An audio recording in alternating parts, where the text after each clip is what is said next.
argument dito no, na pwedeng mag all-in play yung Blacklist International during Turtle and the Lord dances. Pero it has to, it has to be onto the export. But that yung problem na yon is na-amplify yung presence ng ibang heroes ng SMG kasi lahat kayo nakatingin doon sa export. Ito na, no? Game number 3. A lot at stake here for SMG if they want to increase their chances of advancing, and for Blacklist if they want to continue their dominance. Para sa akin, ang kailangan gawin ng Blacklist dito ay punish na lang si Stormy. Iwasan yung mga yan, yung mga jabola-bola. Kasi kaya nila pasukin yan eh. Pag umult yan. Oh, mas lalo na sa Martis. Lalo na sa Martis. Kahit yung 1-1, kaya likuran eh. So kapag nawala din si Stormy, I think okay lang. Kahit buhay yung X-Board. Nakakop Sensui. Shit, baka Sensui instincts yan. Sensui. Retry niya yung Sensui yan. Medyo marami-rami rin palang kailangan iwasan dito si Oheb.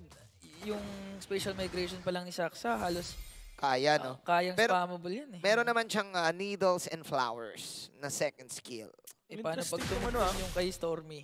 Ayun nga eh. Interesting yung emblem ni Edward Naka siya rito, Wilderness Blessing tsaka yung Thrill. Talagang gets niya idea na kailangan kahit paano ma-solve niya itong X-Borg issue early game. Kasi siya talaga yung dito eh. Siya yung parang pag-asa ng early game snowball ng Blacklist International. Kailangan niya mapigilan yung X-Borg na magkaroon ng normal na game. Kasi kapag naging normal yung pacing yung game dito ng X-Borg, aabot tayo sa point na yung mid-game ng Blacklist International awkward. Kasi may X-Borg problem ka. Lipad, special migration, binato! Binato ng burst damage, first blood para kay Sasha. Medyo detrimental kill yun. Team SMG, nakuha nila yung gusto nila.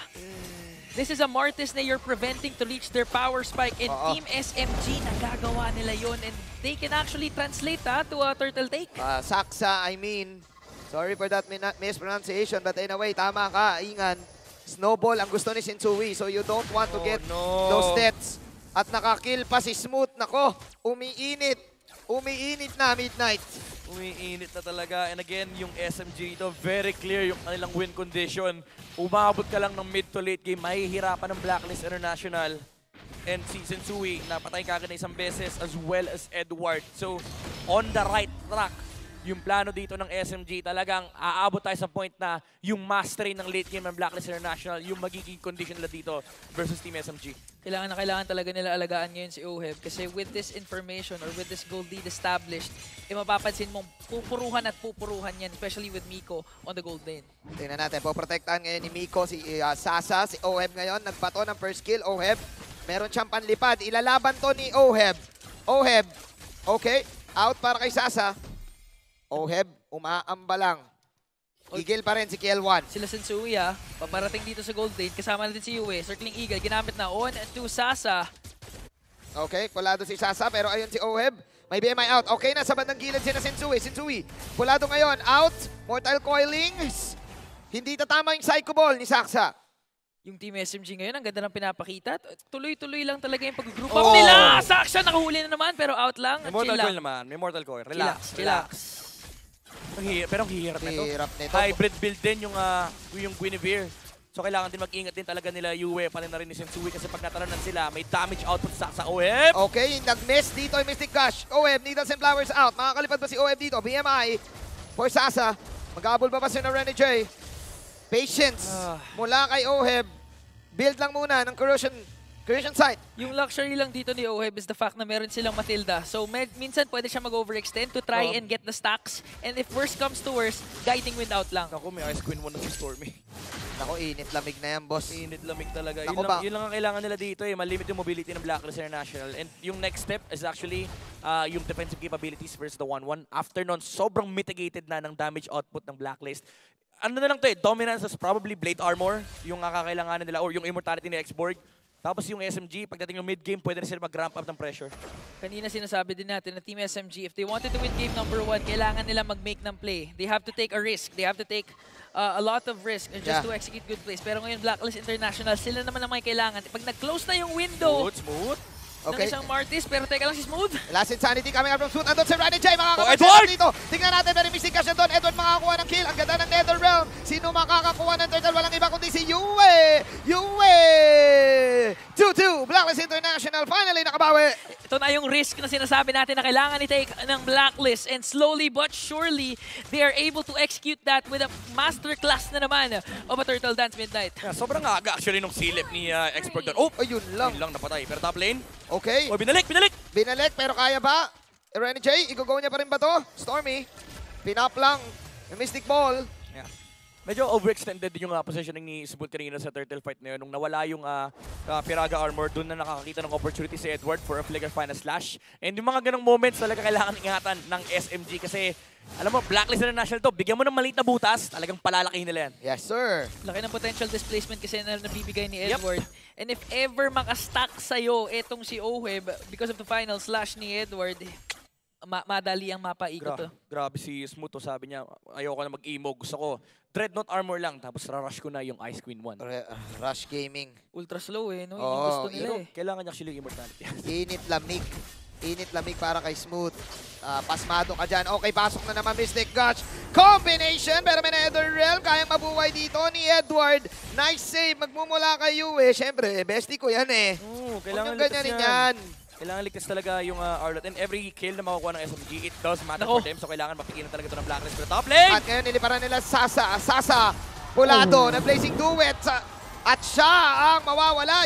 Si Oheb pa makakakuha ng unang tower push. Pero si Saksha, medyo may inaabangan dito. Hindi naman matutuloy. Oh Ay, my- tumuloy, pero Purify! naka-purify! Purifiers. Oh, binalik! Binalik! Mga abangers dyan. Si Yue, Psycho Ball, makaka-mega kill. Pero shutdown gold para kay Sensui. Nako po, hindi worth it yun for SMG. Nalugi si Sensui kanina, pero binigyan mo naman ng kill. May bounty pa si Saksa. So malaki yung gold na nakuha ni Sensui doon. So nakabawi na ang Blacklist International. At wala pang retribution holder ang SMG. Ilalaban to ng Blacklist. Walang imo si Smooth! You don't give the butas to Blacklist International, bossing. Ay nako, pero na-stand dito si Renny J. Pinapainit lang ni Smooth. Pero pinapalamig na ni Sensui. Kalma, naka-on ang aircon. Oh, you don't give the butas talaga. You don't give the butas to Blacklist. Tama. Ayun na yung swing na hinihintay ng Blacklist International. Nakakuha na nga ng objective dito si Sensui. And most importantly, kahit nahirapan si Sensui or yung middle lane nila, si Oheb, talaga namang nakapag-free farm doon at nakakuha pa ng Torres sa top lane. Basically, nullify yung lead na nakuha ng SMG kanina. Nawala. May dalawang crucial mistake na, no? Yung trade kanina ni Guinevere na hindi worth. Although napatay niya si Yue and also yung export na namatay kagad kanina sa turtle take ng SMG. So Blacklist International at this point, they've recovered what they lost and nagkaroon ng konting momentum si Sensui. Interested ako actually kung ano yung magiging next item niya rito kasi I think importante na siya yung maging frontline sustain dito kasi may damage naman eh, may decent damage enough si Sensui. Kailangan na talaga mabigyan ng space si Oheb para maka-free hits from the backline. Speaking of items, no, yung decision is smooth pero teka lang may talon dito si Saksha. Special migration Boss, coming makunat in. yan, boss. With the Violent Queen, pero makakapag-out. This time, sina Saksa. Pero yung damage nila, nagkukulang na. Kulang na. Kumukunat na ang Blacklist. Si Kasi Oheb. may Radiant Armor eh. Nakita ni Sensui to eh. Yung game kanina, yung may Gord Guinevere, nag-Blade Armor ni Martis this time. Sabi niya, kailangan ko ng Radiant Armor. Radiant Armor tayo. Tsaka nakikita natin yung ginagawa ni Sensui na nag-force siya ng clash na ay iwan na naman. Nagpa-farm mag-isa doon si Oheb sa baba. Ang kulat ni Sensui. Okay, tignan natin. Lumalaban na lang. Si Yue ngayon, makakapag-out. Tumilipat si Renny J. Binaban na to. Binaban na! Oh! Si Sasa! Sasa Pulado. Ipapapa ni Renny J dito yung first kill. Oheb! Oh, Tignan Oheb! natin, Oheb! kakayanin ba? Sasa is out. Nakalibak! Pero yun, Yue! yung lipad. Hindi pa pala. Hindi pa pala. Actually, yun yung pattern. Ay, yung last insanity. Tagal ko nang di sinabi. Yun na yun. Oo, nakapag-netherrealm din si Yue. Ang gandang team fight mula sa Blacklist International again, saving the 1-1. Muntik na pa mapatay si Sasa. And this is really critical for Blacklist International. Itong ganitong klaseng pressure, kailangan lang nilang i-hold to kasi tumataba na yung 1-1. Yung tiwala ni Oheb doon kay Renny J pati kay Yue. Isipin mo nag-overextend siya doon but despite that, yung Netherrealm na sinasabi ni Manjin, that was the crucial play, that was the crucial factor na hindi hinayaan ni Yue na ma-outplay sila doon ng Team SMG. Especially since kaka-respond lang ng kauna-unahang Lord. Maganda yung ginagawa ng SMG, however, ang binabawasan nila si Sasa! Yue sa top lane. Nako po, Ay! iniwan mag-isa. Great pick-off mula sa Blacklist. Crucial death para naman kay Sasa. Ito yung mapapakanta ka eh. Maliit na butas. Lumalaki. May butas Tas ba? pa. Blacklist International pinapanish ngayon. Nahila? Ang SMG, umaapoy-apoy si Smooth. Pero sabi ni Sensui, sige, apoyan mo, nakaon ng aircon. Sensui will take the Lord ng libre. Bumabalik yung form ni Rene J na the Hitman kasi so far, lahat ng binibigay ng Circling Eagle papunta kay Sasa at Aray ko, nasa bes. shutdown nila dito si Sasa. Ang dali na mga stack ngayon ni OWeb and the Ube has now been activated. Ultimate bonding experience Ang is laki ng now lead. in. Ang laki ng lead ni Oheb versus this Claude. And very crucial dito yung nagiging pagpasok nila Oheb, pati na rin ni Rene J na papunish nila si Sasa. Ang masakit kasi doon sa ginagawa ni Rene J, no? Si Sasa, hindi niya pwede basta ilabas yung BMI kasi kapag naka-circling eagle, aabangan kanya Abangan tumakbo. lang siya dun eh. Aabangan kanya. Tapos ang masama niyan, may guiding wind bago siya mag-circling eagle. Parang, sige, BMI ka, BMI ka, BMI ka. Tsaka ang hirap na makapatay. Si Saksa naman, gumugusto pero naka-radiant armor kasi yung Radiant armor Blacklist. Tsaka isa sa mga problema ngayon ng Oh, Team Edward, SMG, Edward! Si Edward, si Smooth na naman! Wala pang immortality dito si Smooth, Sige, kaya Miguel. ipapanish sila to. Yun yung mystic field na Nakalabas! lalabas. Pero may bad si Oheb. Nako, kikil na si Kuya Oheb mo. Netherrealm. Nasa loob ang Blacklist International pero ang ganda ng Netherrealm na meron si Yue. Sayang yung dance moves ko kanina. Gusto ko pa mag-dance moves ulit. Yue Oh my with a goodness. save. Ultra sustain yung pinapakita ngayon ng Blacklist International. They can afford to overextend kahit hanggang sa Torre, hahabulin mismo ni Oheb. And if worst comes to worst, nandyan si Yue always for the save. Grabe, sobrang tapang na ni Oheb dito. And nalulungkot na rin si Saksa kasi yung mga tinatanong na niya, ang kukunat. Ang kunat at hindi na rin tumatama yung Mystic Ball. Oo. Ang hirap patamain ng combo ni Stormy. Tsaka isa pang concerning thing for Team SMG si Smooth, wala pa ring immortality hanggang ngayon. Walang frontliner ang Team SMG. Meron silang sustain na nakuha from Miko with the Rafaela. Awit. Nag-war-axe pala siya. Ay, This is a... Yan na. baka ito yung pagsisiyan ni Smooth kasi hindi naman tumatagal. Actually, pabor nga kay Blacklist pag tumagal yung clash eh. Oo nga, boss. Kasi nakaka-stuck yung 1-1. Sabi ng Blacklist, eto na ha, nilabas yung binder eh. Partida, wala pa yung laptop dyan. Kahit na sabihin natin yung early game lumamang kayo, basta't bigyan nyo kami ng isa. Kaya naming ipanish 4.5k na ang kalamangan ng Blacklist. Ganon katindi nilang nabaliktad yung laban na to. Wala kasing gustong humarap dito sa SMG. Si Saksa lang, initiation lang yung pwede nila mahanap. May pang-check sila ng bush. Merong poke naman na nanggagaling kay Gord. Ang problema kasi, hindi nila, yung damage, mitigated sobra. Yung mga nakatayo sa harapan ng Blacklist International, kaya nilang indahin yan. Iindahin ng Blacklist yan. yung draft composition ng Blacklist, no? It Oh, checks smooth, all smooth, the smooth, marks eh, pero si Smooth dito. Wala yung 1-1 na nakita ng SMG. Janie Ray. Si Janie Ray ay nandito. Nakakaramdam.